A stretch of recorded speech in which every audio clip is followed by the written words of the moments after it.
Hi, my name is Thomas Faulkner. I'm an assistant psychologist working in Southport in an older adult community mental health team, and I'm also a research intern at the University of Liverpool. Today, I'm going to briefly run through my intern project in which I looked at the staff perspectives of supporting people with young onset dementia.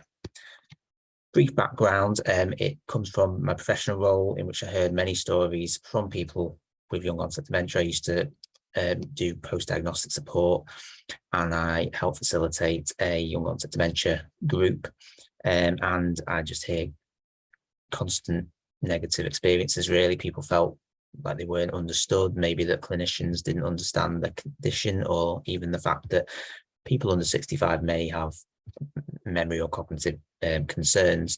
And it's backed by a lot of evidence, as I've shown here, that diagnosis takes twice as long on average. Post-diagnostic support in the community is not always appropriate to the age, and people just feel invisible, marginalized as a group. But evidence in staff perspectives, until recently anyway, has been fairly uncommon, and I felt like that's what I could look into in my project. So what I did was I identified 19 members of staff from around the UK, community-based nurses, admiral nurses, managers, etc. Most of these staff were generic older adult practitioners who worked with dementia, but there were also 4 who were specialist young onset dementia practitioners. So these people took the lead around young onset dementia. And it was a thematic analysis. So I identified 4 main themes, a number of sub-themes, but it'll be the 4 main themes that I'll talk about today. So the first 2 themes relate to individual practitioners, really. A lot of practitioners felt that there's a specific way of working that facilitates quality support for people with young onset dementia, and this includes the requirement of extra flexibility for people who may be in full-time work, including carers, and creativity, as well as offering a more personalised support with consistency and availability throughout whenever is required, really. And although that's good practice, I suppose, for everyone, it was seen as particularly important for young onset dementia. Many staff felt that there was extra knowledge that is required to provide quality support, and many were concerned that they either didn't have that knowledge or didn't have the time, resources, or opportunities to develop knowledge in their job role. And so specialist practitioners were highly valued if they were available. And a lot of these specialist practitioners worked within older adult teams, but there was a sense that they may be over-relied upon, and they were very busy, high caseloads, quite stressed, and they felt as well that they may not be able to offer substantive support because they have time and resource issues themselves. So that moves on to the third theme, which is around the health service structure, in which there was a general feeling that it tends to evolve.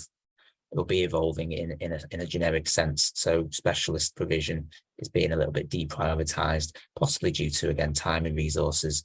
This was before COVID as well. Maybe that people are getting pressured to discharge people with dementia after treatment, rather than keeping them on and being there and being available. And so there was a lot of concerns that the general structure of the NHS isn't really meeting people with young onset dementia's needs. There's a few examples, for instance, sending letters out asking people if they're worried about their memory, but people may not be worried about the memory. The families might be, but the person who might just read that letter and throw it away. So there's lots of different examples of how people were concerned that the services that weren't really responsive to young onset dementia and all of the different criteria.